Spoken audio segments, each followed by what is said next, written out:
दोस्तों नमस्कार। Colonel Ajay Shiv Ajay astro money group first global astro finance digital channel से आपसे मुखातिब होता हूं। आज 24 अक्टूबर सन 2023।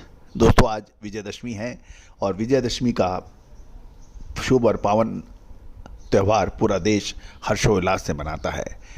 आज ही के दिन बुराइयों पर अच्छाइयों की जीत के रूप में माना जाता है।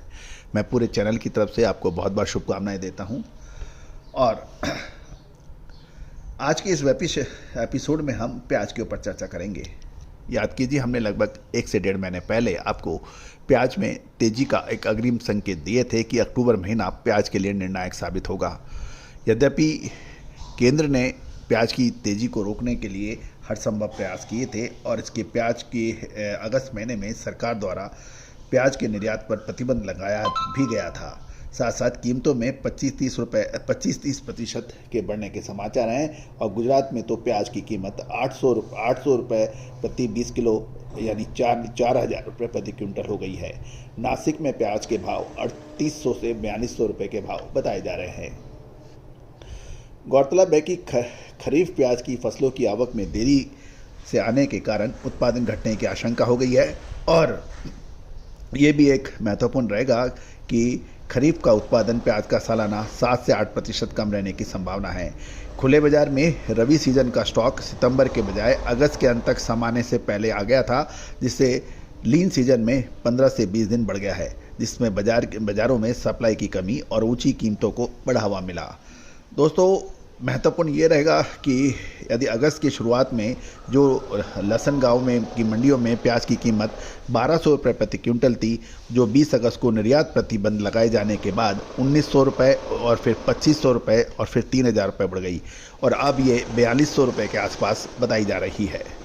जहाँ तक गुजरात की गोंडल मंडियों में भी प्याज की कीमतें 121 से 756 रुपये प्रति 20 किलोग्राम, राजकोट में 300 से 825 रुपये थी, जो निर्यात प्रतिबंध के कुछ दिनों पहले राजकोट में 81 से 451 रुपये और 180 से 445 रुपये थी।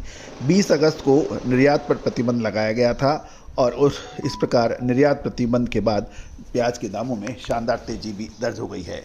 गौरतलब है कि जब प्याज के ऊपर निर्यात पर प्रतिबंध लगाया गया था तो शुरुआती दिनों के अंदर प्याज के अंदर ज़बरदस्त गिरावट देखी गई थी और सरकार ने फिर कहा था कि जितना आप ड्यूटी लगी है उतना उसके आसपास हम आपको सब्सिडी की भी बात हुई थी। उस वक्त भी हमने कहा था कि प्याज के दामों को अक्टूबर के महीने में कंट्रोल करना मुश्किल होगा और अक्टूबर का महीना प्याज के लिए निर्णायक साबित हो सकता है। दोस्तों एक महत्वपूर्ण ये भी है कि कीमतें कम होने के ऊपर अब एक व्यापारी कह रहे हैं कि प्याज की कीमत और बढ़ सकती है। दोस्तों त्योहारी सीजन के दौरान मांग के कारण 12 नवंबर को दिवाली तक कीमतें स्थिर रहेंगी, ऐसा कहना है कुछ व्यापारियों का।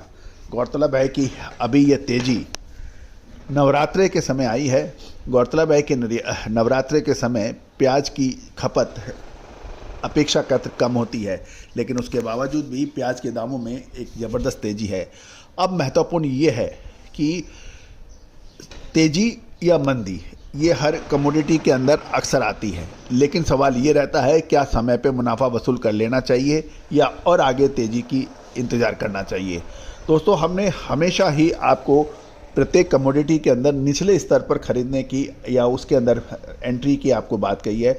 साथ साथ महत्वपूर्ण ये रहता है कि कहाँ पर उसकी एग्जिट की जाए, कहाँ से उसमें मुनाफा वसूली की जाए। आपको याद होगा हमने जीरे के ऊपर हो, धनिए के ऊपर हो, कपास पे हो, इलायची पे हो, लाल मिर्च पे हो या फिर सरसों सोयाबीन पर हो, इसमें हमने आपको मार्केट की खबर भी दी है, लगातार अपडेट दिए हैं, लेकिन और साथ साथ में आपको यह भी अपडेट किया है कि कहाँ से इसकी एंट्री और कहाँ से इसकी एग्जिट यानी कहाँ से मुनाफा वसूली करनी चाहिए। अब एक बड़ा सवाल, क्या प्याज में मुनाफा वसूल कर लेना चाहिए या आगे होगी लंबी तेज़ी। All the best, good luck, happy trading.